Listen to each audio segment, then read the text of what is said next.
This is a 2022 Hyundai ioniq 5. We are doing a dash cam. We got partially have a whole thing apart. I'm just going to show you how we did it.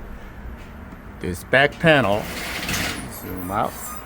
This back panel, pry out. No special tool. You just need a panel popper. Pry this out. We ran the wire here. So how we ran it is the cable here. You can remove this rubber grommet here. Get a fish. See this cable we ran?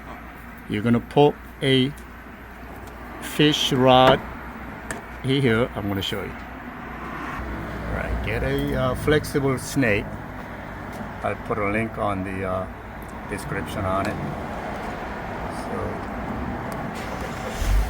you put a rod like this, then you tape the one end of it, you pull through, and you put tape around the cable and put some silicone over so it comes through. So that's how we ran the wire through here. Then we ran the wire. There is a crack here, so you crack open, ran the wire all the way to the front using this crack between the B pillar and C pillar, all the way up front. Same thing over here. You come through here, run the wire through here, pull this headliner down a little bit, tuck the wires in. Now this one here is the mirror. There is a cover. This plastic cover. It was just locked in like this. Carefully pry it out.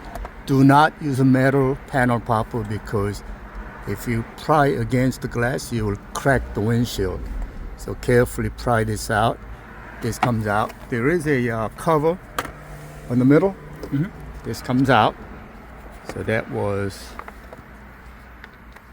right here, like this. You pop this out, then pry this entire panel out.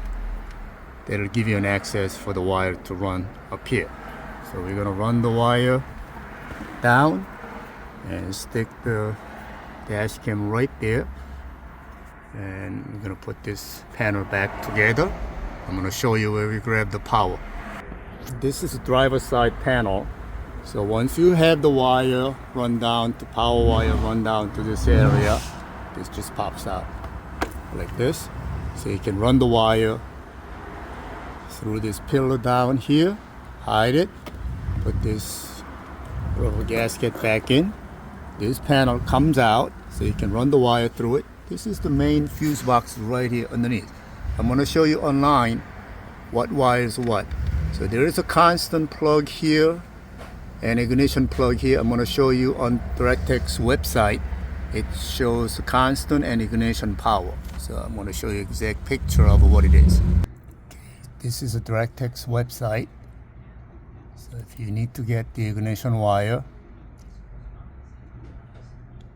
so this is the ignition wire that under the fuse box right here. This one here. There's a black plug and a gray plug, another black plug. There's the one on the far right that has the ignition wire, which happens to be the black one on the very top. For the constant wire, it's a 12 volt. It's the gray plug right here. That's the blue pin. I'm sorry, not the blue, the white pin. That is, the white wire is a 12 volt. So make sure you put fuse on these wires, otherwise you're not going to protect if there's any shortage on it. So always put fuse whenever you tap onto power line.